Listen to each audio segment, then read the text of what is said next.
تو یہ آخرت کے بارے میں نبی کریم صلی اللہ علیہ وسلم نے ہمیں ایک خبر دے دی ہے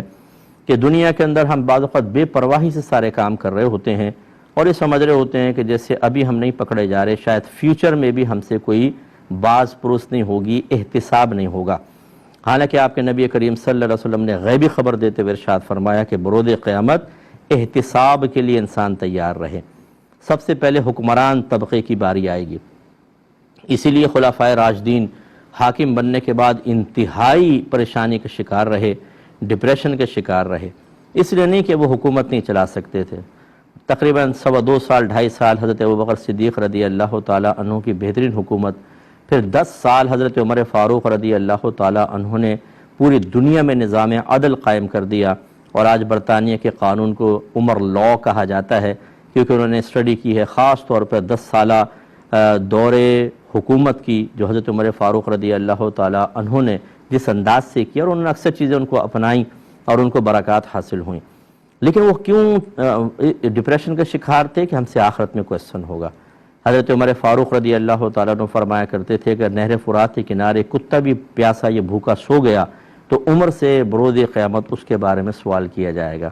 اس سے آپ اندازہ کریں کہ جو حکمران طبقہ ہوتا ہے، جس کو دیکھ کر ہم اس کے پروٹوکول کو دیکھ کر، ان کی بظاہر عزت کو دیکھ کر، ان کے غیر ملکی دوروں کو دیکھ کر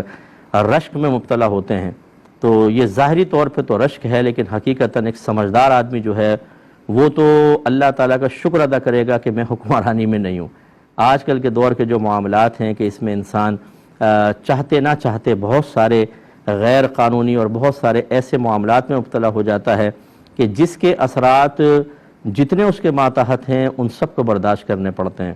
کسی کو کم، کسی کو زیادہ اور کسی کو بہت ہی زیادہ۔ عمومی طور پہ جو غریب طبقہ ہوتا ہے وہ پستا ہے۔ تو یہ سب بروز قیامت حکمران اس طرف کھڑا ہوگا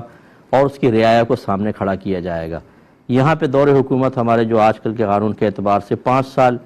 وہ بھی کبھی پورے ہوتے ہیں کبھی نہیں ہوتے ہیں، 5 سالہ عیش،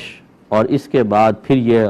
کروڑوں لوگوں کا مطالبہ ہوگا، کروڑوں، جتنوں کو تکلیف اور اذیت پہنچی مس مینجمنٹ کی بنا پر یا کرپشن کی بنا پر یا اس شخص کے غلط رویوں کی بنا پر، غلط پالیسیز کی بنا پر، یہ سارے کا سارا احتساب ہے۔ اتنا خطرناک احتساب ہے، اسی لیے امام اعظم ابو حنیفہ رضی اللہ تعالیٰ عنہ نے عہدہ قضا لینے سے منع کر دیا تھا۔ قاضی بنا رہا تھا خلیفہ، اور بڑی تنخواہ ہوتی، بڑی مراعات ہوتی اس زمانے میں، منع فرما دیا۔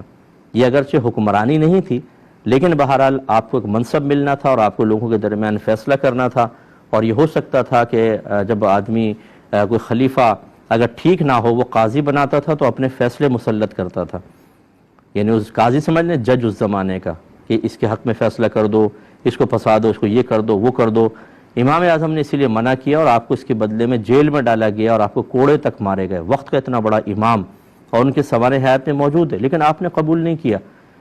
تو اب آج کے دور میں اگر کوئی کہے کہ جی میں منصب قبول نہیں کر رہا کیونکہ میں آخرت میں حساب نہیں دے سکوں گا، تو لوگ ہنسیں گے اس کے اوپر۔ ہم تو جب کیونکہ حکمران کی شان ہوتی ہے، فوجی سلام کر رہے ہوتے ہیں، پولیس والے لائن سے کھڑے ہوتے ہیں، دوڑیں لگ رہی ہوتی ہیں لوگوں کی، روڈ بلاک کر دیے جاتے ہیں، جب قافلہ صاحب کا نکلتا ہے پروٹوکول تو آدمی بڑا خوش ہوتا ہے، لیکن ان قریب مرنا ہے، اور مرنے کے بعد آپ کے نبی نے فرمایا بروز قیامت سوال کیا جائے گا،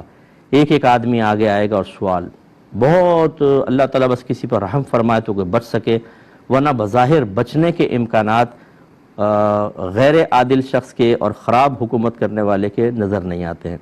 اللہ تعالیٰ بہرحال حفاظت فرمائے اور سب کو شعور عطا فرمائے۔ تو یہ ایک ایسا پھندا ہے جس سے گلے میں گر گیا تو پھر وہ کھلتا نہیں ہے، وہ کستا چلا جاتا ہے حتیٰ کہ دم گھونٹ کے مار دیتا ہے۔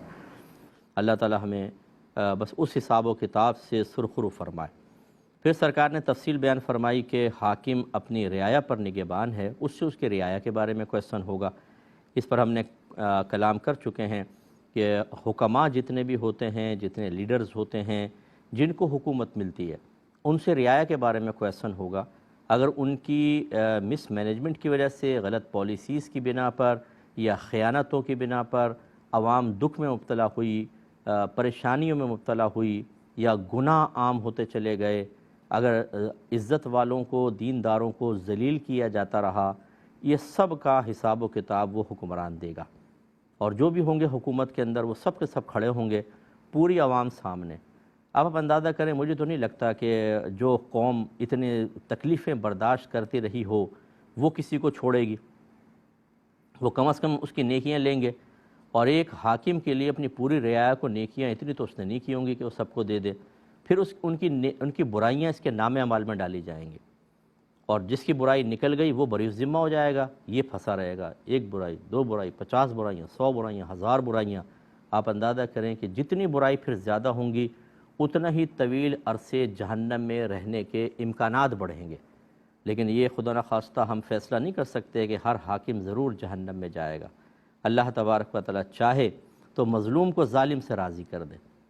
یہ اللہ کی مشیت ہے۔ لیکن بہرحال ہم ان پازیٹیو نکات کی طرف جانے کے بجائے اس حدیث میں، چونکہ نبی کریم صلی اللہ علیہ وسلم کا مقصود یہ ہے کہ لوگ ڈریں، خوف محسوس کریں، اور ڈے آف ججمنٹ کے بارے میں سوچیں کہ مرنے کے بعد بعض لوگ کہتے ہیں جی مرے یہ تو غموں سے نجات پا گیا۔ ارے بھائی، غموں کا آغاز تو مرنے کے بعد ہوتا ہے۔ آپ کو کیا پتہ یہ تو غم دنیا کے بڑے ہلکے پھلکے ہیں، اصل تو وہاں کی مصیبت ہے۔ اگر وہاں چلا گیا آدمی گناہوں سمیت، کرپشن سمیت، خرابیوں سمیت، اور توبہ کی توفیق نہ ملی تو شدید معاملہ ہو سکتا ہے۔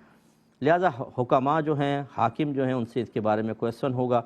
ایک تو یہی کہ ان کے عمل سے تکلیف پہنچی، اس کا احتساب، برائیاں ختم کرنی تھیں، کیوں قانون پاس نہیں کیے،